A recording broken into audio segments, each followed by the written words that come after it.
Enne kui Muammar Gaddafi sai Liibüa võimsaks juhiks, oli ta kõigepealt vaene laps, kes kasvas üles kõrbes. Tema sünnikuupäev pole täpselt teada, sest tema perel polnud korralikke sünniandmeid. Enamik allikaid väidab, et ta sündis umbes 1942 aastal Sirte lähedal. Tema täisnimi on Muammar Mohammed Abu Minjar al-Gaddafi. Tema perekond kuulus Gadatfa hõimu, mis on väike beduiini hõim, ning tema isa hoolitses kitsede ja kaamelite eest. Kuigi nende eluviis oli lihtne, elasid nad kaugel moodsatest linnadest ja valitsuse teenustest. Kuid maa, kus ta üles kasvas, ei olnud ajalooliselt rahulik. Enne tema sündi olid välisriigid juba ammu Liibüa pärast võistelnud. 1911 aastal tungis Itaalia sinna sisse, kui see oli veel mürgeneva Osmanite impeeriumi osa. Itaalia vallutas kiiresti mõned rannikulinnad, kuid kõrbetes ja mägedes käis äge vastupanu. Paljud liibüalased keeldusid alistumast. Kui Benito Mussolini sai Itaalias võimule, muutus okupatsioon veelgi vägivaldsemaks. Itaalia sõjavägi kasutas lennukeid, soomusmasinaid, kaevude massilist hävitamist ja kariloomade tapmist. Selle eesmärk oli katkestada vastupanu liikumise toidu, vee ja abi saamine. Tuhanded pered viidi sunniviisiliselt koonduslaagritesse. Paljud surid nälja, haiguste ja puhta veepuuduse tõttu. Itaalia ehitas Liibüa alale pika okastraadist tõkke, et takistada varustuse sisenemist Egiptusest. Tema perekonna kohta käivate juttude järgi kuulus Muammar al-Gaddafi isa nende liibüalaste hulka, kes võitlesid Itaalia okupatsiooni vastu. Seetõttu kuulis ta üles kasvades korduvalt lugusid okupatsioonist, maakaotusest ja liibüalaste vastu toime pandud julmusest. See mõjutas tugevalt tema maailmavaadet. Noor Muammar al-Gaddafi jaoks polnud kolonialism lihtsalt vana ajalugu. See oli osa tema enda perekonna kogemusest. Toit sai otsa, itaallased valitsesid. Pärast teist maailmasõda. Kuid Liibüa ei saanud kohe vabaks. Liibüa 3 piirkonda, Tripolitania ja Kürenaika, läksid Briti haldusse. Samal ajal haldas Fezzani Prantsusmaa. Selle tõttu tekkis arutelu, kas Liibüa tuleks taas jagada või muuta see iseseisvaks riigiks. 21. novembril 1949 otsustas ÜRO, et Liibüa peab saama iseseisvaks enne 1. jaanuari 1952. 24. detsembril 1951 sündis ametlikult Liibüa Ühendkuningriik. Esimeseks kuningaks valiti Idris al-Sinusi.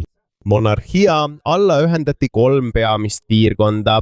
Tripolitania läänes, Sirinika idas ja Fezzan lõunas. Kuid uue riigi esimesed aastad olid rasked. Liibüa oli tol ajal üks vaesemaid riike. Koolide, haiglate, teede ja töökohtade arv oli väike. Valitsus lootis samuti abi saada Ameerika Ühendriikidelt ja Suurbritannialt. Vastutasuks lubas kuningas Idris lääneriikidel kasutada Liibüas sõjaväebaase. Kõik muutus, kui 1950ndate lõpus avastati suured naftavarud. Riigi tulud kasvasid kiiresti. Tekkisid vahendid teede, hoonete, valitsusteenuste ja uute ettevõtete jaoks, kuid kasu ei jagunenud võrdselt. Paljud tavalised liibüalased jäid endiselt vaeseks. Samal ajal said mõned ametnikud, ärimehed ja monarhiale lähedased inimesed rikkaks. Lääne naftaettevõtetel oli samuti suur roll selles tööstusharus. Selle tõttu uskusid paljud noored, et nende valitsust kontrollivad rikkad ja välisriigid. Üks neist noortest oli Gaddafi. Ta õppis ühes moslemi algkoolis. Kuna tema pere kodu oli kaugel, on teatatud, et Gaddafi magas koolipäevadel mošee lähedal ja läks koju kõrbe ainult nädalavahetustel. Tema koolielu polnud alati lihtne. Tema beduiini taust paistis silma ja räägitakse, et mõned lapsed alavääristasid teda, sest ta pärines vaesest maaperest. Selle asemel, et oma päritolu häbeneda, oli ta selle üle veelgi uhkem.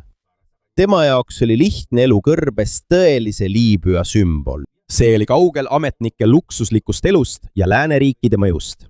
Õpingute ajal hakkas tal tekkima huvi poliitika vastu. Tema suurimaks inspiratsiooniks sai Gamal Abdel Nasser Egiptusest. 1952 aastal aitas Nasser kukutada kuningas Faruqi. Ta näitas, et noored sõjaväeohvitserid võivad kukutada monarhia, mida nad peavad korrumpeerunuks ja välisriikidele alluvaks. Nasser seisi samuti araabia natsionalismi eest. Idee, et araabia riigid peaksid üksteist aitama ja ühinema, et olla tugevad kolonialismi ja välismaise kontrolli vastu. Gaddafi kuulas sageli Kairost pärit kõlesid ja raadioülekandeid. tema jaoks oli Nasser tõestus sellest, et noor ohvitser võib muuta terve riigi suunda. Paljude araablaste viha kasvas veelgi pärast seda, kui Iisrael alistas 1967 aasta juunis 6-päevases sõjas Egiptuse, Jordaania ja Süüria. Paljude noorte jaoks polnud see ainult sõjaline kaotus. See oli ka tõestus, et Araabia valitsused on nõrgad, lõhestatud ja ettevalmistamata. Kui Liibüa naftast jätkuvalt rikastus, jäi avalikkuse usaldus kuningas Idrise vastu nõrgaks. Gaddafi arvates oli probleem selge. Riik on rikas, kuid kõik ei saa sellest rikkusest osa. Liibüa on paberil vaba, kuid lääne mõju on endiselt tugev.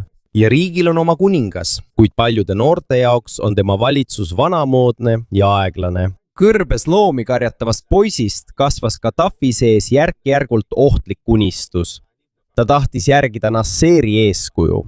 Ja selleks, et seda teha, pidi ta kõigepealt sisenema ühte institutsiooni, millel oli jõudu kukutada kuningas. See oli sõjavägi. Sellegipoolest, kuna Gaddafi iidol oli Nasser, liitus ta Sabha linnas õppides üliõpilasprotestidega ja hakkas värbama kaasõpilasi, kellel olid samad veendumused. Nad moodustasid väikese salajase rühma. Nad arutasid Araabia ühtsust, vabadust välismõjude eest ja kuidas kukutada kuningas Idrise monarhia. Nad ei olnud veel tõeline revolutsiooniline armee. Nad olid vaid üliõpilased, kellel olid suured plaanid. Kuid juba varakult hakkasid Gaddafi juhi omadused silma. Gaddafi juhtimis-, veenmis- ja käsuandmisoskus. 1961 aastal juhtis ta protesti pärast seda, kui Süüria lahkus ühendatud Araabia vabariigist. Oma kõnes toetas ta Nasserit ja kritiseeris Briti ning Ameerika sõjaväebaaside olemasolu Liibüas. Selle tõttu visati ta koolist välja ja tal keelati oma piirkonnas õppida. Ta kolis Misratasse, et oma õpinguid lõpetada. Ta ei lõpetanud poliitilist tegevust. Selle asemel laiendas ta oma võrgustikku erinevates linnades. Ta jagas liikmed väikesteks salajasteks rakkudeks. Sellisel viisil ei teadnud üks grupp kõike, mida teised tegid. Kui keegi kinni peeti, oli kogu liikumist raskem paljastada. Kui grupp kasvas, sai Gaddafi aru, et protestidest ei piisa. Monarhia kontrollis valitsust, kuid sõjaväel olid relvad ja võime see kukutada. Seetõttu otsustas ta 1960ndate alguses astuda koos mõne oma lähima kaaslasega Benghazi kuningliku sõjaväeakadeemiasse. Seal hakkasid nad looma vabade liidumeelsete ohvitseride liikumist, mis oli selgelt eeskujuks võetud Nasseri vabade ohvitseride liikumisest Egiptuses. Grupi eesmärk oli värvata noori sõdureid, kes olid vihased korruptsiooni, välisvägede kohaloleku ja kuningas Idrise aeglase valitsuse peale. Enamik neist ei olnud kõrge auastmega, kuid see oli nende eeliseks, sest vanemad ohvitserid ei kahtlustanud neid eriti. Gaddafile lähedaste hulka kuulusid Abdus Nabde Salam Jalaud, Mustafa Garubi ja Abu Bakr Yunis Jaber. Hiljem said neist tema valitsuse tähtsad ametnikud. Nad kohtusid salaja puhkuse ajal ja turvalistes kohtades. Nad paigutasid järk-järgult oma toetajaid sideüksustesse, sõjaväelaagritesse ja teistesse relvajõudude olulistesse osadesse.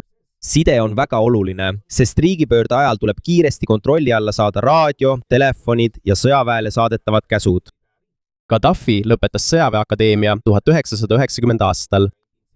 Ta käis ka Ühendkuningriigis lülikesel sidekoolitusel, kuid see ei muutnud tema vaateid. Tema tugev vastuseis Suurbritanniale ja lääne mõjule Liibüas jäi püsima. 1969 aastaks oli grupp valmis.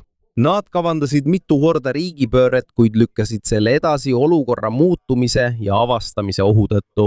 Mõned ametnikud olid juba kuulnud võimalikust vandenõust, alustasid uurimist ja jälgisid ka Gaddafit, kuid vanemad sõjaväejuhid alahindasid neid. Nende arvates oli see grupp liiga noor, madala auastmega ja liiga nõrk, et monarhiat kukutada. Nad eksisid. Kui kuningas Idris viibis riigist eemal ja ravis end välismaal, nägid vabad ohvitserid selles võimalust. 1969 aasta, 1. septembri varahommikul asusid noored ohvitserid tegutsema. Nad hõivasid sõjaväe peakorteri, lennujaamad, politseijaoskonnad, valitsusasutused ja peamised sidekeskused Tripolis ja Benghazis. Operatsioon ei olnud täiuslik, mõned üksused jäid hiljaks, mõned sihtmärgid ei saadud kohe kontrolli alla ning mõned ametnikud suutsid vahistamisest pääseda. Aga monarhia oli juba nõrk ja lõhestunud. Peaaegu mingit organiseeritud vastupanu ei olnud. Vaid mõne tunni jooksul kukkus kuningas Idrise valitsus peaaegu ilma suuremate lahinguteta. Riigipööret kirjeldatakse tavaliselt kui veretut, sest ei toimunud laialdasi kokkupõrkeid ega teatatud suurest hukkunu arvust. Idris otsis abi oma lääneliitlastelt, kuid sõjalist sekkumist ei tulnud. Järgmisel päeval kuulsid liibüalased raadiost ühe noore ohvitseri häält, keda riik peaaegu ei tundnudki. Gaddafi kuulutas, et monarhia on lõppenud ja sündinud on Liibüa Araabia vabariik. Ta lubas vabadust, Araabia ühtsust, sotsiaalset õiglust ja rikkuse võrdset jaotamist. Ta oli siis vaid 27 aastat vana. Noor peduiin, kes kunagi kuulas Nasseri kõnesid, oli lõpuks saavutanud oma ammuse unistuse. Ta ajas kuninga kiiresti ja peaaegu ilma ühegi lasuta minema. Kuid monarhia kukutamine oli lihtne osa. Suurem küsimus oli, millist riiki ta kavatseb ehitada ja kui kaugele ta on valmis minema, et võimul püsida. Pärast monarhia kukutamist olid paljud liibüalased uue valitsuse üle rõõmsad. Uued juhid olid noored, nad olid pärit tavalistest peredest ja lubasid lõpetada korruptsiooni ning lääneriikide kontrolli. Kuid oli üks suur probleem.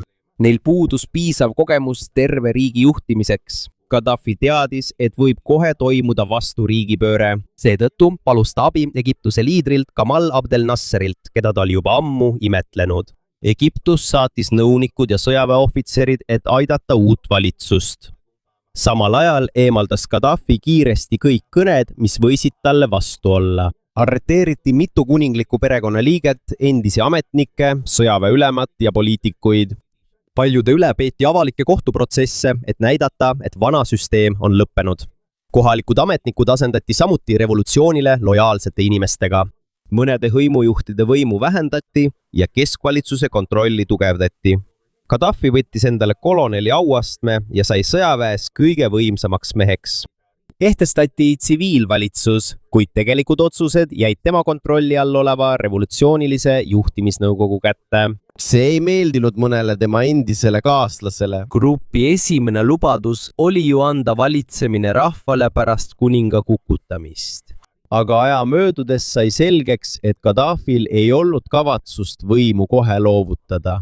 1969 aasta detsembris üritasid mõned ametnikud uut valitsust kukutada. Plaani nurjumise järel muutus Gaddafi võimalike vastaste suhtes veelgi karmimaks. Koos oma võimu tugevnemisega eemaldas ta kiiresti kogu alles jäänud lääne sõjalise kohaloleku Liibüast.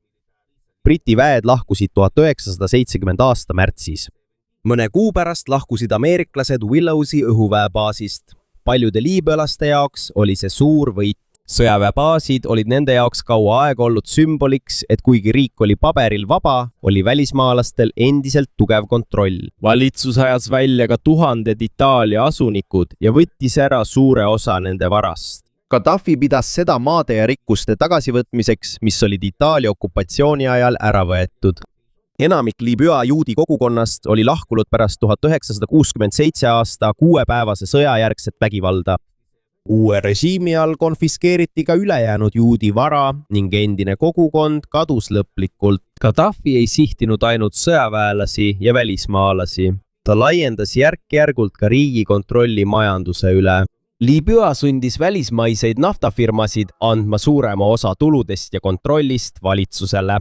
Mõned ettevõtted ja pangad võeti üle või pandi rangema riikliku kontrolli alla. Kuna nafta oli riigi peamine sissetulekuallikas, oli Gaddafil palju raha oma programmide ja poliitiliste plaanide jaoks. Ta soovis ka eemaldada asjad, mida ta pidas lääne kultuuri sümboliteks. Alkohol keelati ära, paljud ööklubid ja kasiinod suleti.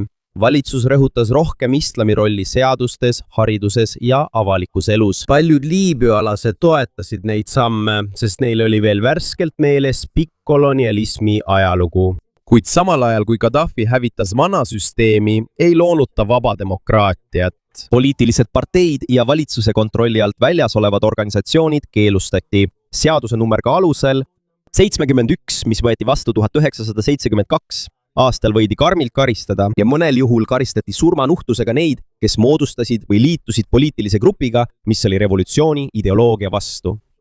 Piirati ka iseseisvate ametiühingute tegevust. Mõned ajalehed suleti, samas kui ülejäänuid jälgiti rangelt. Meedia ei tohtinud Gaddafit ega tema tegevust vabalt kritiseerida. Lihtsalt öeldes lõi revolutsioon, mis lubas Liibüa vabastada, kiiresti uue süsteemi, mis samuti ei lubanud tõelist opositsiooni. Ka Gaddafi enda rühmas tekkis samuti pingeid. mõned tema kaaslased soovisid selgemaid institutsioone ja kollektiivset juhtimist. Kuid sageli pidas ta vastuseisu revolutsiooni reetmiseks. Ta eemaldas järk-järgult võimult endised kaaslased ja andis tähtsad ametikohad inimestele, keda ta täielikult usaldas. Kuid Gaddafi polnud ikka veel rahul. Tema jaoks polnud piisav ainult kuninga kukutamine ja lääne sõjaväebaaside eemaldamine. Ta tahtis muuta ka kõigi liibüalaste mõtteviisi ja igapäevaelu. 1972. Aastal ähvardas ta tagasi astuda, sest tundis, et muutused toimuvad liiga aeglaselt ja inimesed ei järgi täielikult tema visiooni. Mõned revolutsioonilise juhtimisnõukogu liikmed arvasid, et see on võimalus tema tagasiastumine vastu võtta. Kuid kui nad ütlesid, et nad nõustuvad, sai Gaddafi vihaseks. Ta rõhutas, et nõukogu ei peaks otsustama, sest neid ei ole rahva poolt valitud. Ta ütles, et pöördub otse rahva poole. 1973. aasta aprillis kogunes palju inimesi Tsuvara linna, et kuulata tema oodatavat tagasiastumist, kuid ta ei astunud tagasi. Selle asemel kuulutas ta välja uue kultuurirevolutsiooni. Ta kutsus üles valitsuses laiemale puhastusele ja vanade seaduste kaotamisele. Rünnak revolutsiooni vastastele ja otsesem ühiskonna kontrollimine. Sellest päevast alates ei olnud ta enam lihtsalt sõjaväelise riigipöörde juht. Ta tegi endast kogu poliitilise süsteemi keskme ja algas tema pika valitsemise isiklikum ja rangem etapp. Gaddafi kultuurirevolutsioonis lubas ta, et tavalised kodanikud hakkavad ise Liibüat juhtima. Moodustati kohalikke komiteesid linnades, koolides, kontorites ja töökohtades. Väidetavalt nemad hakkavad tegema otsuseid ja eemaldama ametnikke, kes esindavad vana süsteemi. Kuid selle asemel, et inimesed saaksid vabamaks, suurenes valitsuse kontroll veelgi. Paljud linnapead, koolijuhid ja kohalikud juhid vahetati välja.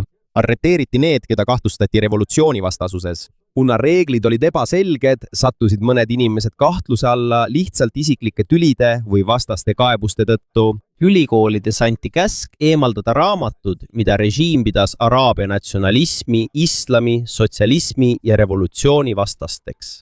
Muammar Gaddafi moodustas ka suure miilitsa, mis koosnes tema valitsuse toetajatest.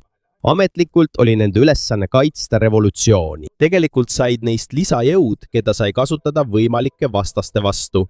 Samal ajal avaldas Muammar Gaddafi omaenda poliitilise ideoloogia, mida ta nimetas 3. universaalseks teooriaks. Tema arvates olid nii kapitalism kui ka kommunism valed. Tema sõnul koondub kapitalismis liigne võim rikaste inimeste ja ettevõtete kätte. Kommunismis aga kontrollib riik liiga palju inimeste elu. Tema vastus oli süsteem, mis ühendab araabia natsionalismi, sotsialismi ja tema enda tõlgenduse islamist. Hiljem pani ta need ideed kirja raamatusse Roheline raamat, mis ilmus esmakordselt 1975. aastal. Gaddafi sõnul ei ole parlament ja poliitilised parteid tõeline demokraatia, sest vaid vähesed inimesed teevad otsuseid kõigi eest. Selle asemel tahtis ta jagada riigi väikesteks rahvakongressideks ja komiteedeks, kus iga kodanik saab otseselt osaleda. Raamat käsitles ka majandust ja ühiskonda. Ta oli vastu süsteemile, kus üks inimene teenib tulu teiste töö arvelt. Ta uskus ka, et perekond on oluline, kuid ta määras naistele ja meestele erinevad traditsioonilised rollid. Tema toetajate jaoks oli see uus valitsemisviis, kuid kriitikute arvates olid tema ideed segased ja mitte originaalsed. Kõige tähtsam on see, et see on vastuolus sellega, mis Liibüas tegelikult toimub. Kuigi ta ütleb, et rahvas peaks valitsema, ei ole neil vabadust luua oma parteid, vaba meediat ega organisatsioone, mida riik ei kontrolli. Rohelist raamatut kasutati süsteemi aluseks, kuid tõeline võim jäi Gaddafile ja tema inimestele. Endise revolutsiooniliste organisatsioonide rühma sees kasvasid lahkhelid veelgi. Mõned tema endistest kaaslastest lahkusid. 1975. aastal üritasid ka mõned ametnikud uut riigipööret kavandada. Plaan avastati enne selle elluviimist. Pärast seda eemaldas Gaddafi veelgi rohkem võimult inimesi, keda ta täielikult ei usaldanud. 2. märtsil 1977 kuulutas ta välja uue süsteemi, mida nimetati Jamahiriya ehk masside riik. Riigi ametlikku nime muudeti ja Liibüa kasutas lihtsat rohelist lippu. Paberil ei olnud enam tavalist presidenti, parlamenti ega erakonda. Kohalikud rahvakongressid pidid otsustama ja nende otsused anti edasi kõrgemale kongressile. kuid paljud liibüalased osalesid selles vähe. samuti polnud selge, kellel tegelikult iga probleemi eest vastutus lasus. Valitsus muutus veelgi segasemaks, korruptsioon kasvas ja muutus veelgi raskemaks aru saada, kes peaks vastutama. Samal ajal laiendas riik kontrolli vara ja ettevõtete üle. Maa omamist piirati ja rakendati poliitikaid, mis lähtusid Gaddafi majanduslikest ideedest. Kuigi ta väitis, et võim on rahva käes, kasvas koolides ja ülikoolides hirm. Mõned õpilased protesteerisid tema süsteemi vastu. Nagu Gaddafi oma nooruses, nõudsid ka nemad muutusi, kuid ta ei kuulanud neid. Paljud arreteeriti ning mõned õpilased ja teised režiimi vastased hukati avalikult. Mõned hukkamised viidi läbi või näidati avalikult, et hirmutada kõiki, kes plaanivad vastu hakata. Inimõiguste vaakluskeskuse Human Rights Watch andmetel kuulusid tema valitsemise juurde avalikud hukkamised, mille ohvriteks olid õpilased, sõjaväelased ja poliitilised teisitimõtlejad. Seejärel lõi Gaddafi süsteemi, mis veelgi tugevdas tema positsiooni. 1979 aastal lahkus ta ametlikult mitmelt riigiametikohalt ja nimetas end revolutsiooni juhiks ehk vennaks juhiks. Tundub, et tal ei olnud enam otsest ametlikku rolli, kuid tegelikkuses oli ta endiselt kõige võimsam inimene Liibüas. Ametlik valitsus vastutas igapäevaste tööde eest, kuid Gaddafi ja tema väike sisering olid need, kellel oli viimane sõna olulistes otsustes. Ta tugevdas ka revolutsioonikomiteesid. Need rühmad said alguse ülikoolides, kus nad otsisid õpetajaid ja üliõpilasi, keda kahtlustati režiimi vastasuses. Hiljem jõudsid nad valitsusasutustesse, töökohtadesse, meediasse ja kohalikku kongressi. Nad ei selgitanud ainult revolutsiooni. Nad jälgisid ka inimesi, otsisid vaenlasi ja sekkusid ametnike valimisse. Selleks, et nad ei saaks luua oma jõudu, mis võiks talle vastu astuda, pani Gaddafi nende juhtimise ühe keskse büroo alla, mida kontrollisid tema lojaalsed toetajad, sugulased ja tema hõimuliikmed. Kogu oluline suhtlus pidi käima selle keskuse kaudu. Seda tehes kasutas ta revolutsioonilisi gruppe oma vastaste vastu, kuid takistas neil ka tema vastu riigipööret kavandamast. Meediat kontrolliti samuti rangelt. Ükski reporter ega saatejuht ei tohtinud liialt kuulsaks saada ega väljendada iseseisvat arvamust. Uudised, haridus ja avalikud sõnumid pidid järgima riigi ideoloogiat. 1980 aastaks olid operatsioonid kahtlustatavate revolutsioonivastaste vastu laialdaselt käimas. Tuhandeid arreteeriti ja paljud unistused purunesid. Pereliikmed kartsid rääkida isegi oma enda kodus. Süsteem, mida tutvustati kui otsest rahvavalitsust, muutus hoopis vastupidiseks. Gaddafil polnud krooni peas ega kandnud presidendi tiitlit, kuid tema kontrollis sõjaväge, poliitilist süsteemi, meediat ja ühiskonda jälgivaid gruppe. Paberil on Liibüa rahvariik. Tegelikkuses keerleb kogu riik ühe inimese ümber. 1980-ndateks polnud Liibüas peaaegu enam vaba opositsiooni. Meedia, sõjavägi, koolid ja valitsusasutused olid rangelt kontrollitud. Paljud kahtlustatavad vastased arreteeriti, avalikke hukkamisi ja televisioonis näidatud ülestunnistusi kasutati inimeste hirmutamiseks. Samas nõrgenes ka majandus. Riik kontrollis paljusid ettevõtteid, töökohti, poode, maad ja teenuseid. Paljud liibüalased sõltusid valitsusest palga, eluaseme, tervishoiu ja muude vajaduste osas. Oli ka tasuta teenuseid, kuid laialt levinud olid ka korruptsioon, toodete puudus, nõrk juhtimine ja naftaraha raiskamine. Gaddafi kulutas samuti suuri summasid relvadele ja väliskonfliktidele. Ta soovis saada Araabia maailma peamiseks liidriks pärast Gamal Abdel Nasseri surma 1970 aastal. Ta üritas mitu korda ühendada Liibüat Egiptuse, Süüria, Tuneesia ja teiste Araabia riikidega. Kuid plaanid ebaõnnestusid, sest teised juhid ei tahtnud tema alluvusse minna. Kui nad ei nõustunud, toetas ta mõnikord nende vastaseid. Tema režiimi süüdistati vandenõude, mässuliste rühmituste ja relvastatud liikumiste toetamises Lähis-Idas, Aafrikas, Euroopas ja mujal. Ta andis raha ja koolitust mõnedele Palestiina relvarühmitustele. Ta toetas ka selliseid liidreid nagu Idi Amin Ugandast ja Jean Bedel Bokassa Kesk-Aafrika Vabariigist. Aga ta aitas ka mõningaid antikolonialistlikke ja apartheidi vastaseid liikumisi, sealhulgas Aafrika Rahvuskongressi, mida juhtis Nelson Mandela. Selle tõttu suhtutakse temasse erinevalt. Mõne jaoks oli ta rõhutud riikide toetaja, teiste jaoks kasutas ta naftaraha vaid oma võimu laiendamiseks. Tema suurim sõjaline läbikukkumine Aafrikas juhtus Tšaadis. Liibüa sekkus seal pikka aega kodusõtta ja nõudis endale au Suuriba Tšaadi põhjaosas. Gaddafi saatis sinna palju sõdureid ja raskeid relvi. Kuid 1980-ndate lõpus said Liibüa väed lüüa. Tuhanded sõdurid hukkusid, paljud said haavata, langesid vangi või põgenesid. See näitas, et kuigi Liibüal oli palju relvi, oli nende sõjaväe väljaõpe, juhtimine ja moraal siiski nõrk. Kui Liibüa välisoperatsioonid laienesid, halvenesid nende suhted Ameerika Ühendriikidega veelgi. 1986 aasta aprillis tappis ja vigastas üks pommiplahvatus Lääne-Berliini ööklubis sõdureid ja tsiviilisikuid. Ameerika Ühendriigid süüdistasid selles Liibüat. Vastuseks pommitasid Ameerika lennukid sihtmärke Tripolis ja Telis. See näitas seda isegi 1980-ndatel. Tabamius said mitmed sõjalised rajatised ja Gaddafi kompleks. Hukkus ka tsiviilisikuid. Gaddafi pääses eluga, kuid rünnak näitas, et tema sõjavägi on Ameerika Ühendriikide otsese löögi vastu nõrk. Pärast seda muutus elu Liibüas veelgi raskemaks.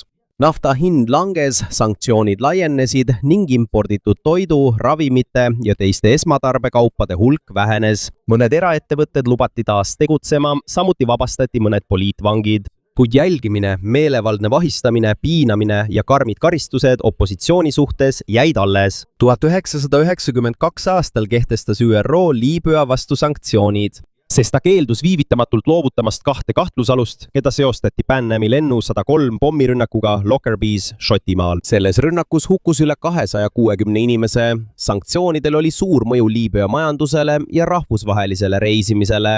Kuid naftaäri ei katkenud täielikult. Mõned Euroopa riigid olid vastu rangematele karistustele Liibüa peamise tööstusharu suhtes. Kui majandus nõrgenes, pidi Gaddafi silmitsi seisma ka riigipöördekatsete ja islamistlike mässulistega. 1993 aastal nurjus tema vastu suunatud sõjaline vandenõu. Paljud osalised arreteeriti ja karistati, samuti mõned nende pereliikmed ja hõimukaaslased.